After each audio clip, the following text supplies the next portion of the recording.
Welcome back to another episode of Road to 500. Starting on my is 1382, and the first game is French with French on Hill and Dale. I'm gonna be doing the French with French harass build orders that I've recently posted up on my channel.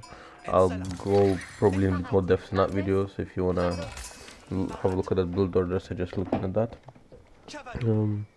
So I wanna open up with 7 workers on food and then go into gold collection. You make a scout as your first unit, and because you always want 2 scouts on pretty much any initiative. I would say even HRE wants 2 scouts, even though that will delay the equal by quite a lot.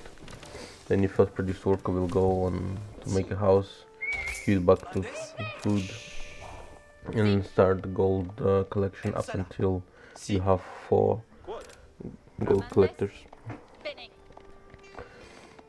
You want to kind of divide them up if it's possible favorably to you. When scouting, if you see the enemy scout, there's no point tailing it or going on the side that he has scouted, so you just kind of divide them up along the side of him. But with 2 scouts, you should always pretty much get a decent amount of sheep. It's very rare that you will just get that unlucky that you won't find enough sheep with 2 scouts, which is the main reason for getting them, as it's way too easy to be unlucky and not get anything with 1 scout.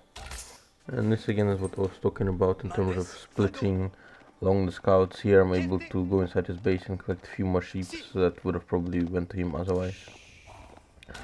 So on Hill and Dale, while I think it's always pretty much good to go for professional scouts as French, I feel like on Hill and Dale, especially with the spawns that I have, my DA is very safe.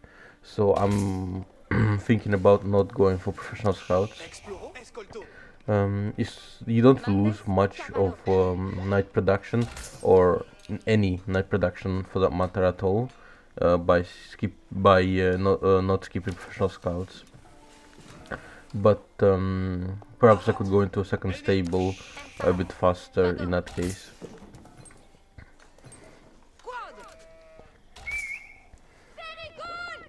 This is before the patch was introduced, where they stopped, got rid of animation cancelling, well, at least for knights, horsemen and scouts. So I was a bit worried that he might try to bully me off gold for a bit. On age up, I usually have 4 workers, at least as French. 3 also works, but I have enough food and gold production to start the night as soon as it finishes with 4, so might as well have it finish up as fast as I can while still got enough resources to start my night production, as the whole point of this build is to have a constant night production, which you will use to harass your opponent.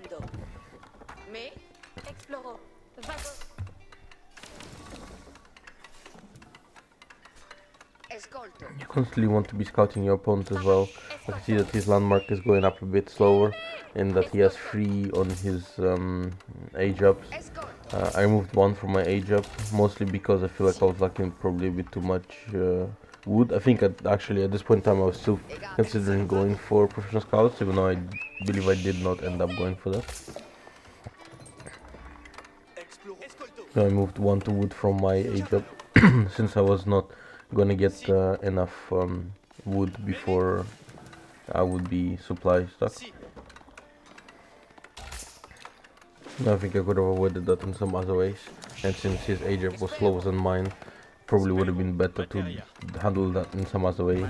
Moving 1 from gold for a small duration of time or something along those lines would have probably been better, since I would have had my age up be another 10 seconds, maybe 15 seconds faster, which would have been like half a night in that amount of time of production time.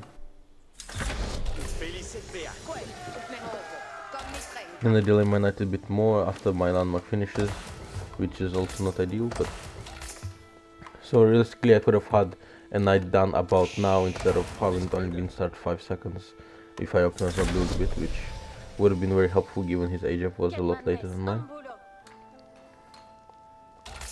He has quite a lot of workers on gold. I see that he comes in with 2 scouts. Luckily he decides not to animation cancel, so I don't have to worry too much about my workers. And my knight spawns at this point in time.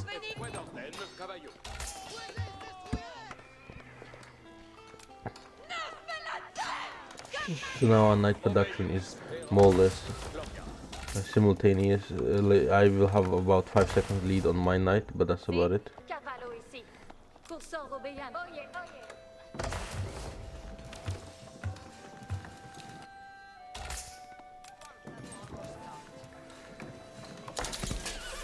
The point of this build is to just be constantly able to pump out knights, and therefore stay ahead of your opponent's knights.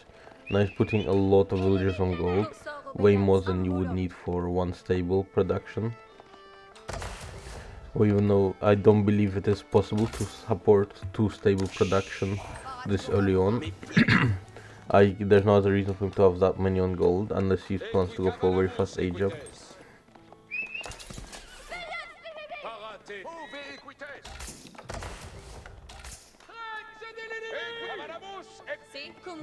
I sent 1 scout around the back to be able to see if I can get any additional information. He's also not really scouting me while I'm getting more information when I scout him, which is nice for me. I do have a bit of a fast night production, so if I can't catch him out in the middle of the night, that would be good. Yeah, I should be dropping down my 2nd stable about right now. I'm a bit late with that. So I probably had a bit too many workers on wood.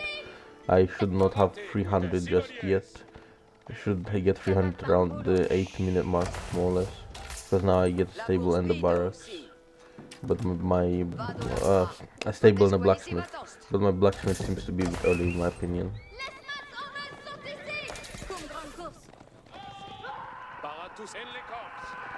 Yeah, so he moves over to my base.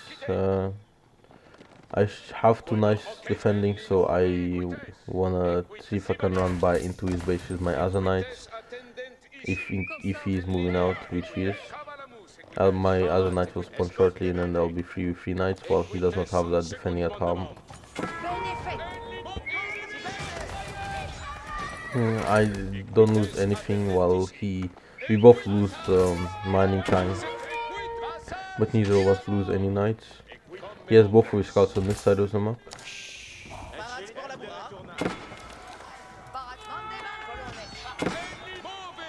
He just keeps running knights over to my side. Now he should be squished in between 2 groups of my knights. I do lose 1 knight and a few workers here.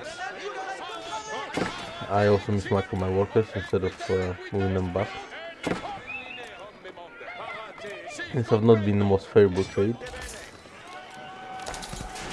And I'm not even able to pick up anything from him, which is really unfortunate. Maybe I did pick up 1 knight, because I believe he had 4.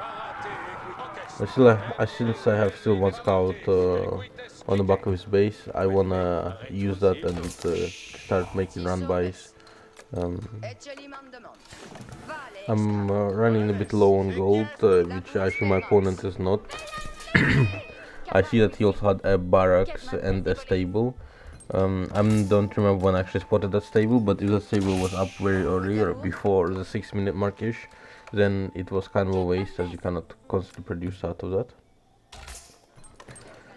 And I'm not sure what the response is to scouting the barracks. Supposedly, whoever is forced to produce spearmen first should be losing. However, that might not end up happening. Here I should get at least some sort of run by. I move my other knights up from to multi-prong.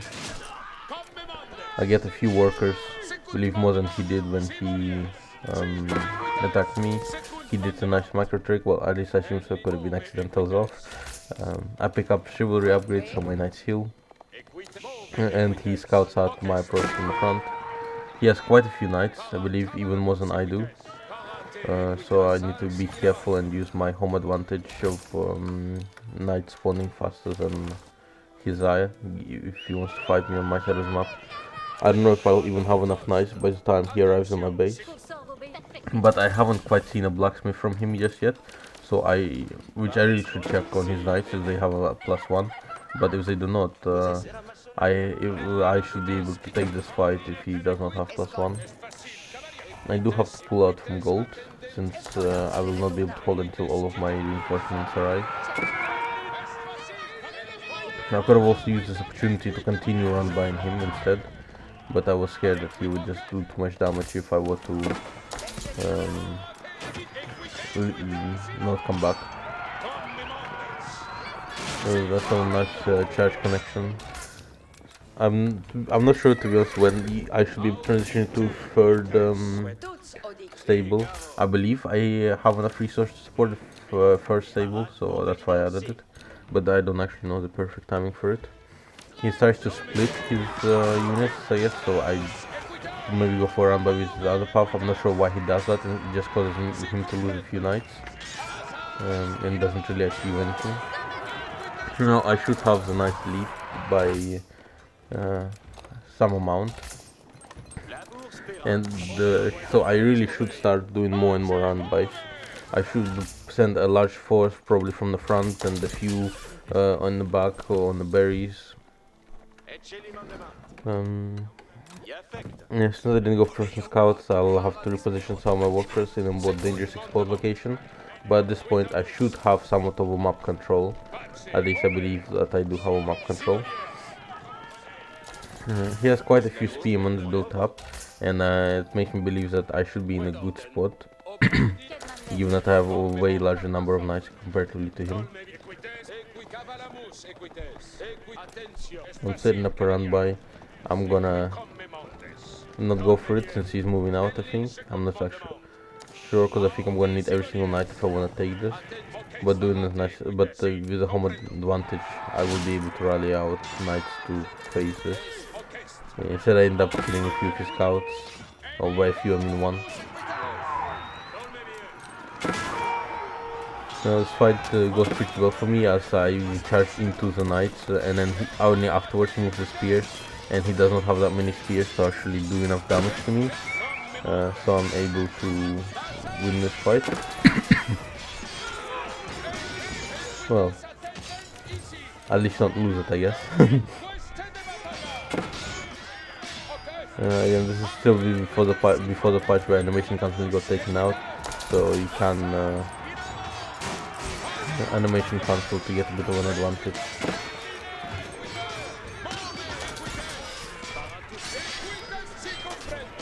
This was a lot closer than I thought it would be. I thought I would win this fight a lot more determinedly, given that he had to transition to spears, but perhaps I should have added some spears of my own at this point, since they are cheaper, and my economy should be a bit better than his, given that he lost more workers than I have so far.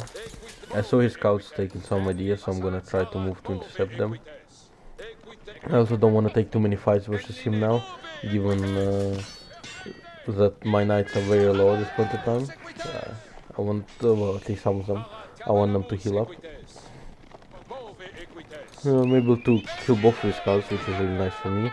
Yes, you'll have to spend rather worker production or knight production time into producing a scout. And I'm quite severely running out of food at this point.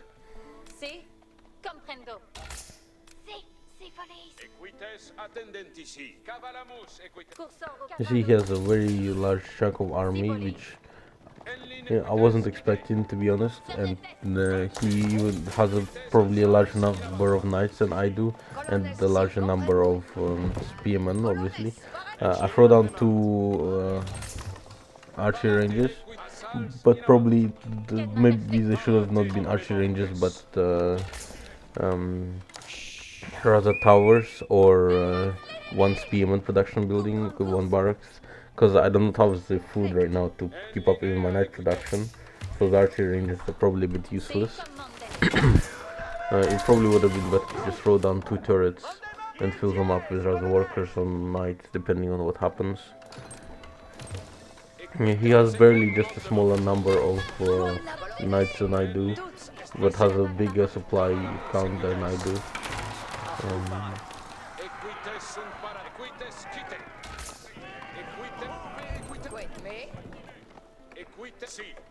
I started producing a few archers, but yeah, I'm pretty sure that in hindsight this was a mistake, given that it's gonna be hard to target down a spearman, and even that is not gonna do much.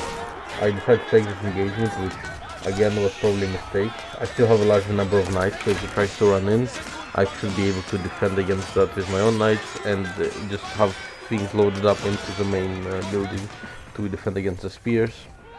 But since I decided to take the fight, I ended up losing.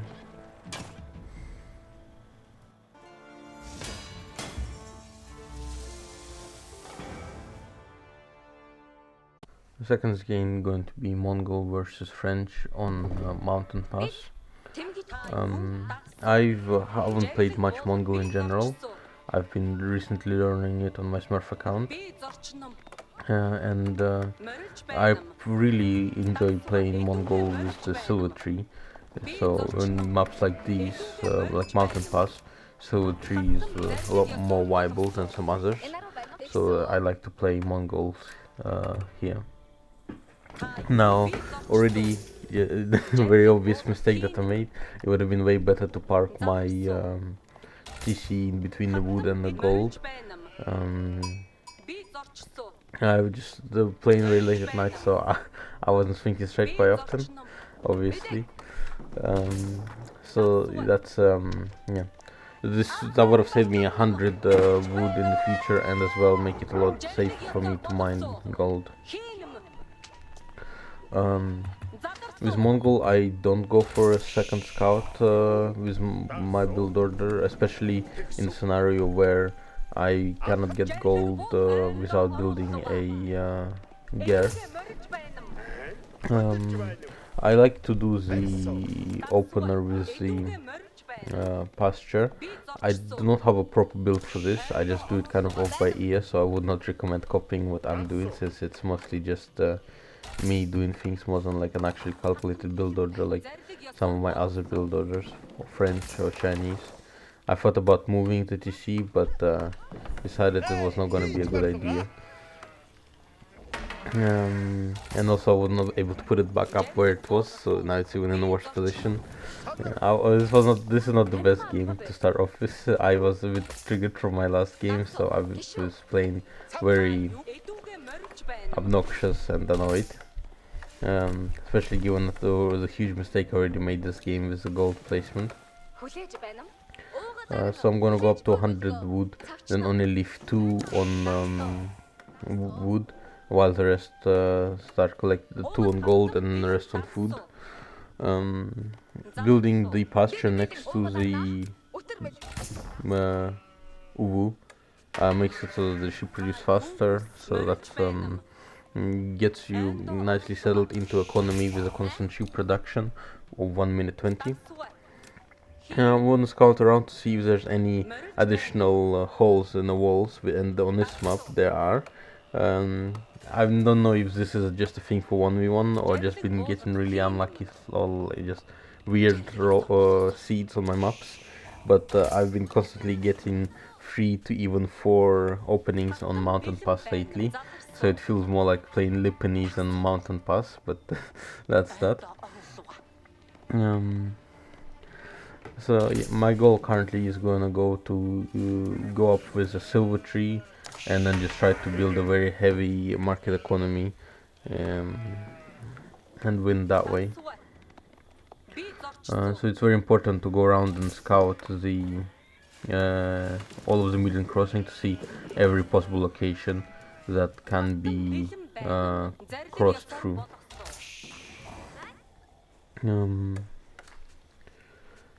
I want to keep a few workers on wood. As soon as I start going up for H4, I will add in potentially a barracks to be able to defend against French knights. Nice thing about Mongol is that they can indeed like add in a barracks or a stable very early on, so pretty much any sort of build, which, as you usually rather pushed by knights or by longbowmen slash archers, and you can have a late age up. As for example with French, I usually start my age up between 50 and 3 minutes. Rus is even faster in that regard, so there's a lot of civs that get a very fast age up going. Mongol isn't one of them, but they can be compensated by that by having options of which unit to produce while they're aging up, so they're not going to be behind when they do indeed age up. So far this map has at least 3 openings, and there might even be another one in the bottom. My opponent is walling me in before he hits H2, which means he has hit a lot of he used a lot of effort to wall me off, and has not gathered enough resources to age up at the proper time. Like at this point, he should have been aged up, but he's not because of the aforementioned reasons. Usually I wouldn't add more workers on gold, but since I'm going for the silver tree, I do want to add a few of them. This is another reason I'm delaying my barracks and only placing it down now, is because if he had a normal build timing, then I would have needed it earlier, but since he went to wall me off, I could delay it a bit more. I want to have a lot of production on food and gold, on wood and gold, so I'm able to spam out my traders. So I only want almost the minimal income of food, just so that I can support a few spearmen with the uwu production and my constant work production, and besides that I want to be enough gold and wood to produce traders. His build is really inefficient at this point, since he's 6 minutes in and hasn't aged up. Possibility for that is not only he was going for extra wood to block me off, he was also going for wood and stone to get second C up very fast, as he does not have much to fear from my raids, besides I guess potentially if I were to go for Mangadai. Here I was gonna place my silver tree right next to the roof, but then decided that that's probably not the best idea, and I just moved just a little bit away. It's gonna have less of a income, which is not worth whatsoever, but I didn't want to spare a unit to go there to clear out the wolf, and this way the wolf isn't gonna aggro onto the traders coming out of it. So I just have a few spearmen at each exit to see if he's doing anything there. I could have moved away my spearman from the exits that does not have a gate and only leave one just to make sure he does not produce a gate. Other than that, I don't need to keep more than one there, just besides vision. I could replace that spearman with a turret if I have the research to do that as well. So at this point, probably sometime often I should have added horsemen slash archers. He has a really nice scouting position on top of that hill. It gives him a lot of vision, as I believe you do have a bit more line of sight from high grounds. I'm banking a large number of stone, which means that I'll be able to mass produce whatever unit I need to, given I have the production structure. So the main thing here is I probably should really be adding more, adding a horse, a stable at this point. Potentially adding more mill equivalent production structure for Mongols. I can't for the life of me to remember what it's called. Pastry. I probably had too many workers on gold, and as you get your traders going, you want to move your units from gold, as you will have a large gold income from said traders. Still think it's a bit of a mistake getting the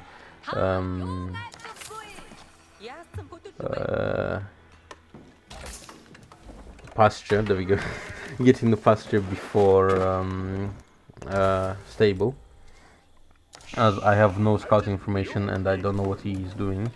and the only thing that, like, if he's producing knights, I'll be fine, but if he's producing archers, I'm gonna be screwed right now. So it's the only thing that can kill me is an archers at this point. So therefore I should react to it. But if my opponent leaves me alone, then I'm more than happy to uh, to be left alone. And this is what I was talking about as well. This was really foreseeable. And now this is going to disrupt my trade route, which is a large portion of my income. Luckily, since I already have a market and a large income, I can just produce, I can just sell to be able to build horsemen. But I should have had that building up already by now, and maybe even had a few units out before I even saw the archers.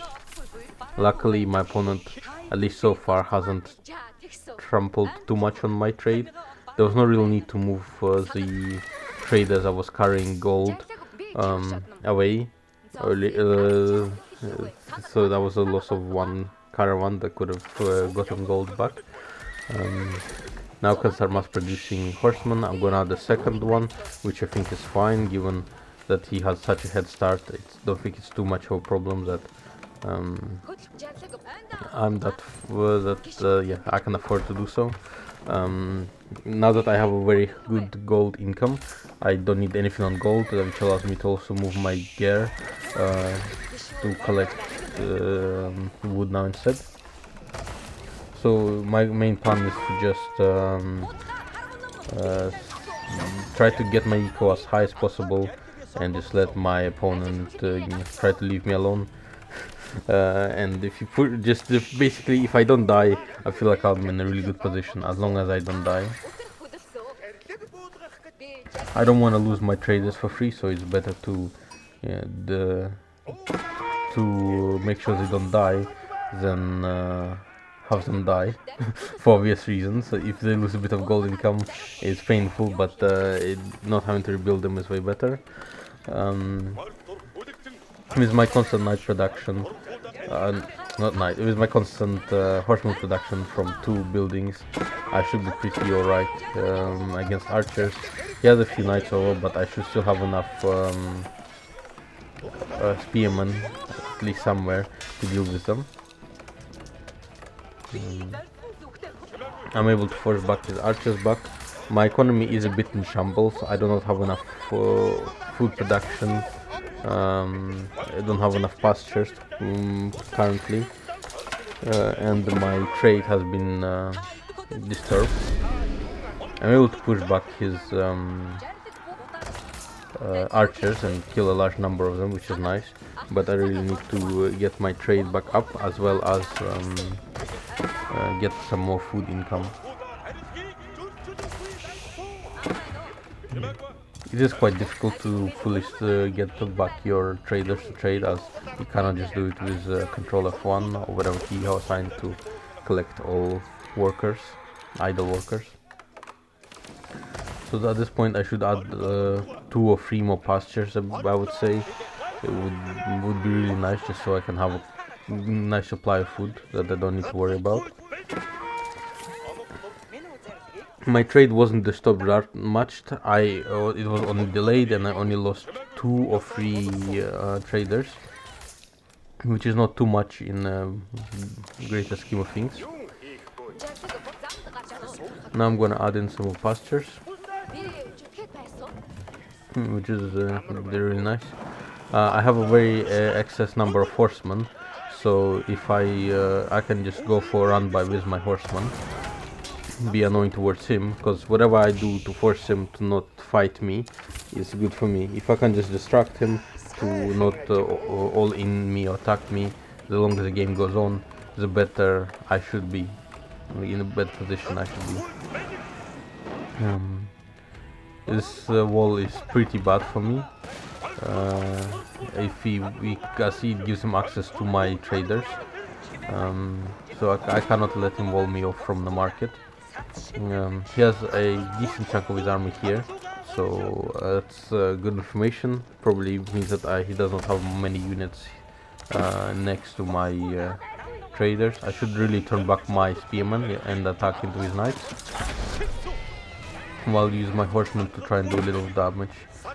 Horsemen are not the greatest units for run by. Their attacks really just kind of tickle and don't do a lot of damage. You need like a really large number of them to kill a worker. This is an interesting wall that he went for without his army support. It is annoying at best, but doesn't really do anything for me. One of my pastures has not actually even been queued to be made. I mean, it's been queued to be made, but it's not being created, so that's annoying. Now I have an excess number of gold. I should be able to age up shortly with just a bit of trading.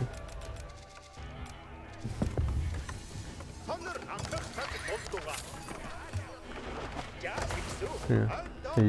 I could have just waited for a bit, but it was too much effort. I was able to pick up the 2 knights, which is nice. Now, since the step redoubt is by far the most superior building compared to the other one, which I don't even know the name of, I just know believe it starts with a K. The step redoubt is far superior, but since I already have such an excess income of gold from my traders, it is kind of useless getting a step redoubt, because I will never run out of the gold that I'm producing with my traders, and I'm not going to be collecting gold with my normal villagers.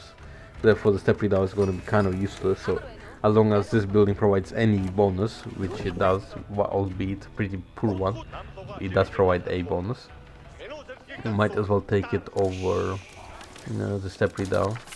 Now I just wanted to make sure that he did not go back to rebuild the wall, as like it would be quite annoying if he did.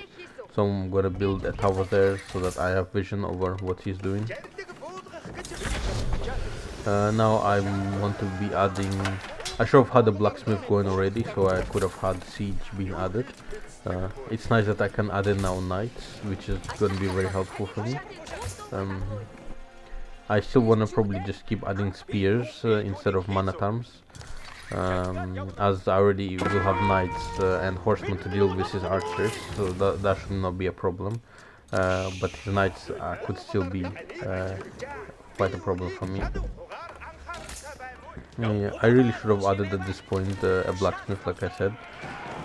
It's a bit of a mistake that I haven't. He wants to snipe my worker, which is a bit annoying. It doesn't really do too much. It mostly is just annoying. I don't have to abandon that position, but the 2 turrets behind it make it very costly for me to push into him, especially before I get my knights out. Like before I have a substantial number of the knights.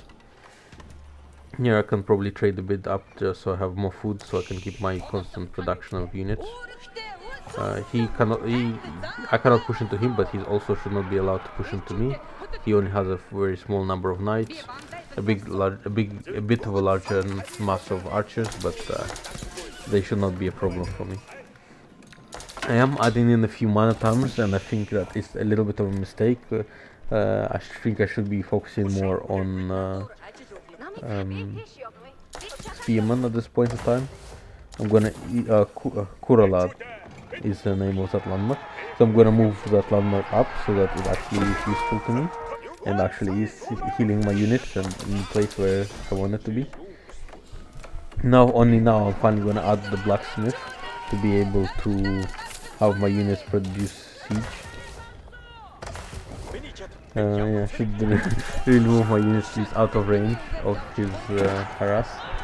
Now I see that he's building up a castle. It would be nice if I could cancel that. So that's what I'm gonna try to do.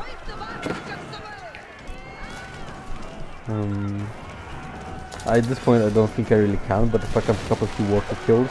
The horsemen are just trash unit. I want to trade out over time. At this point I don't want to have horsemen stick around to late game, so if I waste a few horsemen to kill some villagers, it's not a bad trade-off for me, since I eventually want to get rid of any horsemen that I have for better units like man-at-arms or siege, knights, any of that.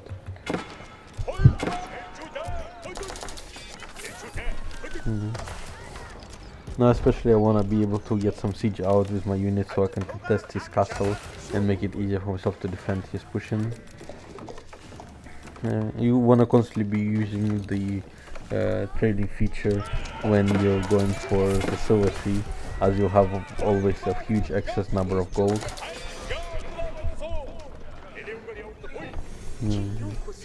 I'm gonna change my rally a bit higher so that my units don't run past the keep and die to it. I should also send out some workers shortly to actually get a tower up, as it will provide me a bit more excess vision than I currently have, which would be nice for me. I don't remember if I did start the siege workshop for the upgrade to be able to build siege with my units. Siege engineering, that's the one. I'm gonna start with Mangonels so that it's difficult for him to push into me. Maybe instead of one Mangonel, getting a Springald would have been preferable in case he's going for Mangonels or Springalds of his own.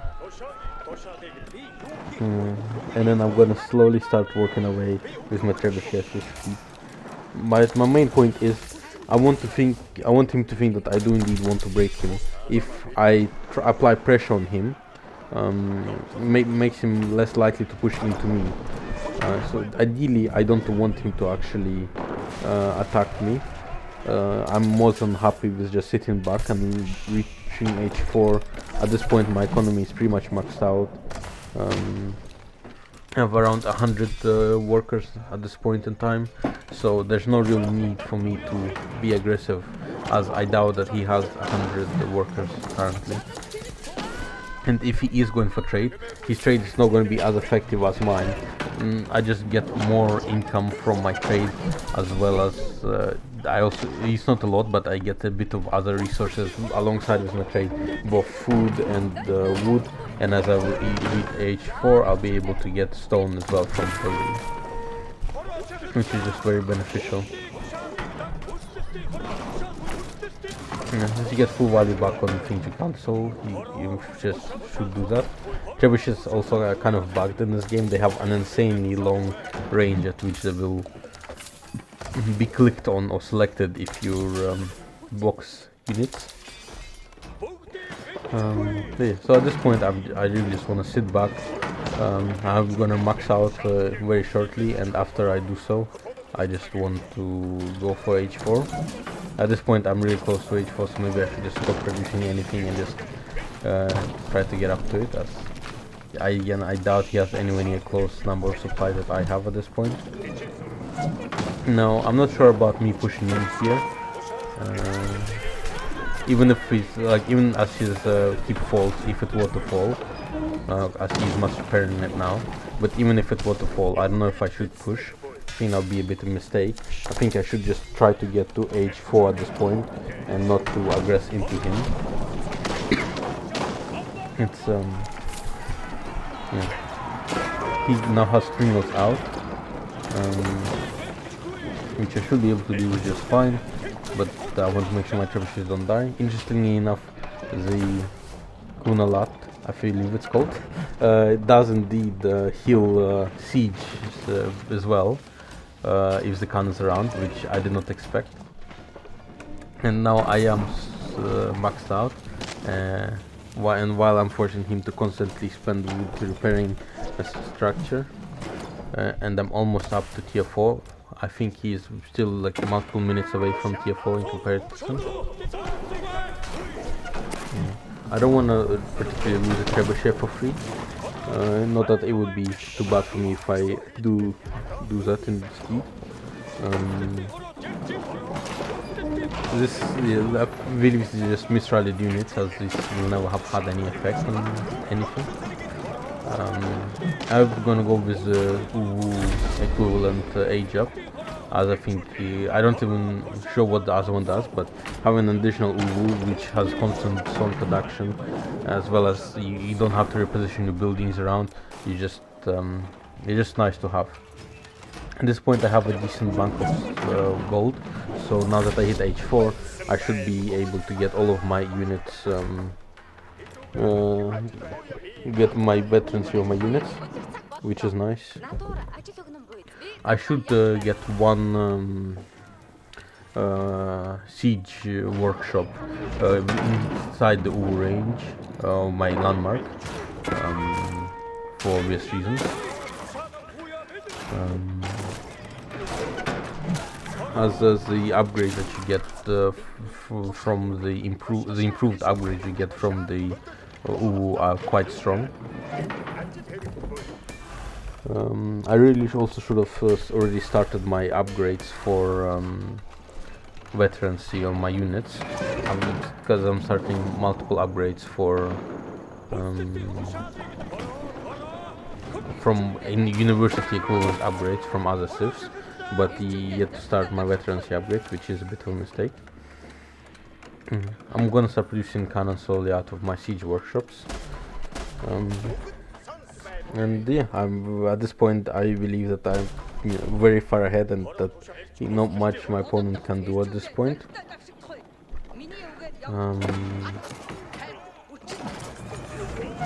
So at this point I do want to start pushing eventually. I should probably wait for my upgrades to come in first before I start pushing.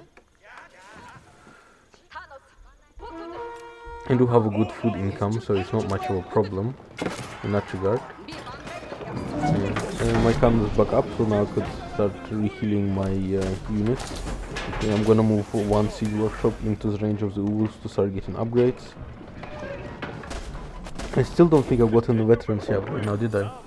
I'm not sure, maybe I've gotten it and I wasn't paying attention. But if I didn't, that is definitely a bit of a throw.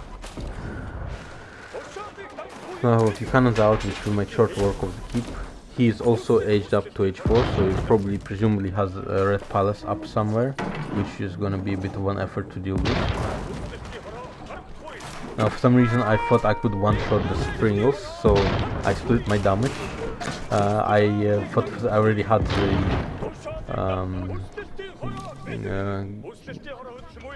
chemistry upgrade, I believe it's called, through.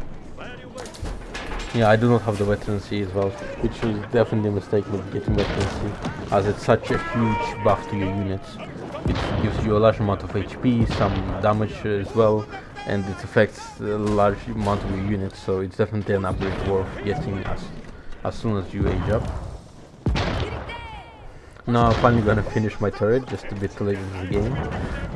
My opponent now pushes into me, but he does not have the units really or the upgrades to do much to me. I assumed that he was gonna send his knights for a run by, hence I tried to intercept it, but he didn't do that. I don't see any Mongolians behind this, so I just move into him. But I don't spot it yet, but there's the red palace shooting into me, so I cannot really deal with that. It's just the red palace is a bit too broken at the moment. I'm gonna get rid of the fence, as it is a bit annoying. Just being up there makes it hard for me to maneuver. So I've now pretty much successfully traded out all of my horsemen. Maybe a bit too late, probably would have been preferable if I got rid of them a bit earlier. But at least now I don't have many trash units left over. I really should kill this wall in front of me. Not very helpful. Reposition my healing building, because why I would be ineffective. Here we go. Eventually I get annoyed enough to kill the fence. So currently I'm just adding in siege, as siege is the most broken thing in this game. I'm gonna slowly chip away at the red palace with my trebuchets, and that's the only unit that is outside the radius of effect of the red palace. At this point I think I have enough cannons to snipe it, especially when he has no units inside of it. I feel like you pretty much always want to have units inside of your red palace, so that something like this doesn't easily happen. If he had the knights there initially, he would have been able to probably, I don't know if he would have been able to stop me, but he would have made it much more costly for me to do that. So at this point I'm just moving in, not paying much attention to my army. Should have had my siege, as knights could have been a lot lower than they are now. I'm gonna chase the knights with my own knights, just to make sure they don't do any damage after they run by, and then everything else should focus onto attacking want to push into him. I should have called back my mana terms, so they'll never catch up with this knights. And I just clicked onto one of the knights that they're chasing, which is not always the best decision, as well he can just select that one if he realizes that. I'm pretty sure that he's not going to focus on that and not see that. I just don't want them to kill one knight and then stop chasing in case, you know, like some stupid thing happens. But I should be able to clean that up just fine. My mana thumbs are standing uselessly next to my gold, which is definitely a mistake. But currently he's just throwing units away. I should also really check to see, to click on these units to see if they have any upgrades, which I should definitely be doing. I could have had the mass production with cannons, as I'm not using my stone for anything else right now. But at this point the game is pretty much over. I killed his army pushing into me. My economy cannot be worse than his, and my army is currently also bigger than his as well. So yeah, I just want to push into him and just end the game at this point. I don't want him to act like after I move my army past, as he seems to have rallied his workers out of his TCs to go and repair the Red Palace. I want to make sure that the fuckers don't accidentally just move past my army and eventually just repair the Red Palace once I'm going to be deep into his base. That would be quite annoying. Yeah, just finished off getting all of the upgrades I have for the units. I should have really gotten the biology one for horsemen. No, well, knights. It affects horsemen as well, but not exactly the point. And yeah, this game is not gonna last long after this. My opponent has nothing. I have a lot of siege moving in, can just snipe his landmarks shortly.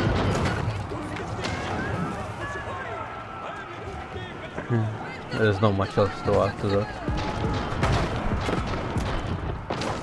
And that's pretty much it for game number 2, so I'm gonna move into game number 3, and my opponent does indeed step out. Now, last game is gonna be Rus versus Mongol on Mongolian heights. So the Rus is one of the better civs for water maps that have connected water, such as Mongolian Heights, Danube River, and Confluence. Well, and obviously Boulder Bay. Rus is very dominant the Boulder Bay. You definitely want to open the second scout as Rus in basically any scenario, besides unless you're playing on Archipelago or Warning Islands, which have now been removed from the map pool. But you don't want to get your bounty up, so you don't have to worry about having to collect gold to age up. And now, since I'm playing versus Mongol, I probably should not execute the build the way I do here. I scout. It's very important to scout versus Mongol very early on, because there's a lot of dumb things that Mongol can do, essentially, that are very annoying to deal with. So I think my main mistake here from the very start is going to be starting the dock instead of starting a tower for a dock, as well as I could have positioned this a lot further away from the center to increase his distance travel to it as well. Instead of a dock, I should have first built a tower to secure the dock.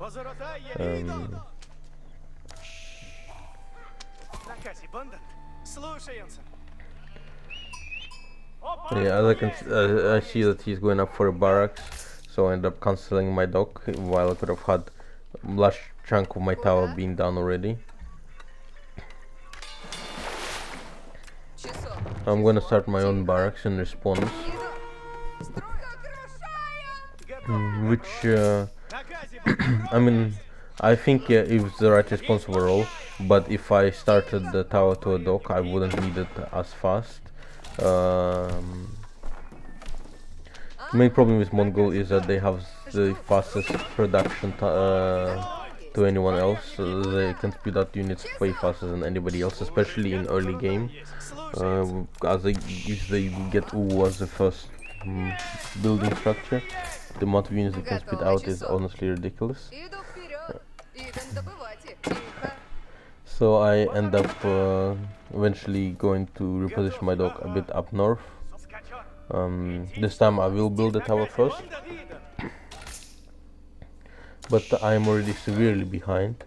He he will probably build the tower first, dock himself as well. The main problem now is that he does not need the tower himself, since he already has a very large, well, probably has a very large number of spears. So I'm behind, as my dog is not up sooner than his, or at least not isn't going to be up much faster than his one, and he's also going to have a larger number of spears out than I will, which yeah, so which is the main reason why this builder that I see is not the greatest in this scenario.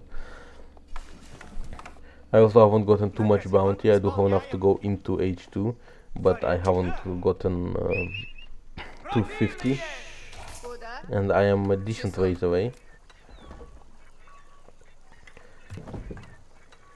Now that I do get my tower up, I'm gonna go into a dock. I'm somewhat running low on sheep, but yeah, now I'm gonna catch up with my bounty to 250, so I'm not looking in too bad of a spot at this point. But perhaps getting my spearman production up now would have been a good idea, to have a constant production of spearmen at this point, as I will be behind Mongol spearman no matter what. He only seems to have 2 out now, which means that he must have done something else, since he had the barracks for a long time, and he does indeed have a dog. So at this point I feel like I'm in a pretty bad position. The Mongol has a lot of things ahead of me. He has better economy and higher number of army. The only advantage I may have is that I will have a faster age up, as I don't need to waste money on gold collection. Well, he supposedly, maybe his food collections are going to be so much faster than mine that that's not going to be the case, but hopefully I will be okay in that regard. I get my bounty to 250, which is really nice, and I'm gonna be able to finish the dock. And as well, so the turret is not too strong by itself. It's quite easy to end up losing it to a few spearmen, so hence I queue up spearmen to send into the turret. I also picked up a wolf there, which is again very nice for me. So he still probably has enough spears to take down my tower.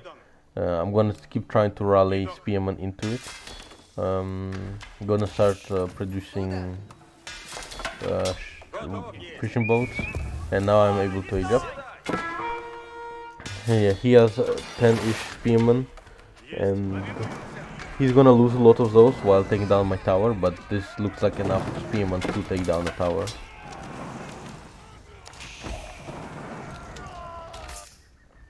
I should have also really moved my scout back from top left at this point.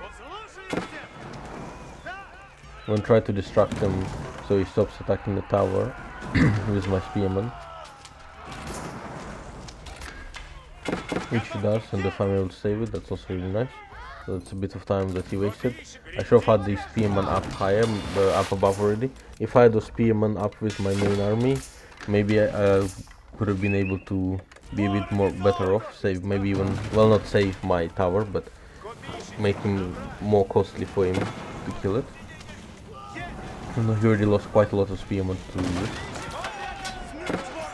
Perhaps I even could have saved the tower since I had my worker inside of it still. So just having those spearmen there already would have been very beneficial. That's unfortunate to lose the scout there. Could have also microed a bit better to kill one of his spearmen. So now I get an age up, and I feel like I'm somewhat ahead. But then he ages up right after me, so now again I feel like I'm in a bit of a bad spot. He has a high spearman count and still has a better eco. My only advantage I guess could be the ships, given I could get more attack ships out than he can. But since he was able to finish his turret or tower, it's gonna be difficult for me to do much with my Ladia attack ships. I want to try to go and disturb his economy, if at all possible. And if I can pick a few spearmen, that's not gonna be bad for me. At this point, I probably wanna start adding in an archery range when I can. Since he has quite a few fishing ships out, so here I probably just want to target down the fishing ships and try to kill his economy or delay it as much as I can. And I target down all of the all the workboats. Yeah, I do have a really poor eco. I'm running berries and I don't have access to sheep or deer. I do get to kill quite a lot of his fishing ships, which is nice. It's gonna be harder to cross now that he has more spearmen in the tower. Towers really melt through your ships that early on. Even your attack ships they destroy pretty easily. Only hawks really deal alright versus them. Yeah, at this point I cancel my ship production as it's not gonna be very useful. I'm not even really quite sure what my plans at this point. I probably should just add in an archery range and build a few archers. In case he decides to push me with his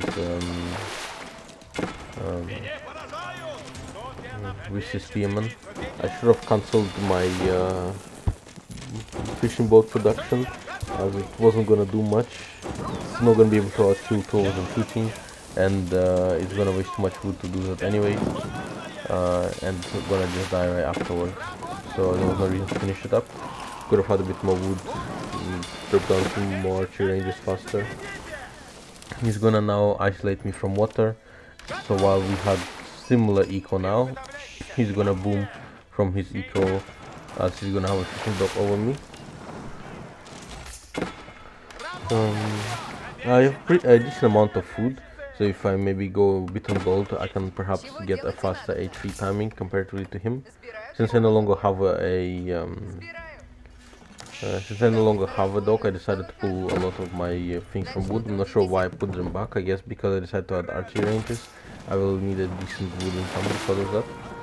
Yeah, probably put my spear in a very unfavorable position, but he has a very good spawn. I could not deny anything anyways.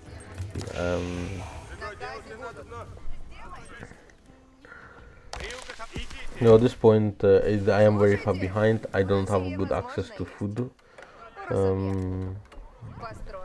My only hope I guess is to get to H3 somewhat fast. And then produce some siege to kill his docks. I could do that in H2, which might also be a good call given that it will kill his economy faster. But I won't have a particular advantage over him in that case. I still have no food production as I didn't get professional scouts and all of my food resources behind my base have been used up. So at this point this is a pretty bad scenario for me. He can deny food from me forever and I decided to tap out. So our end MMR was 1363 and that's gonna be it for today's episode.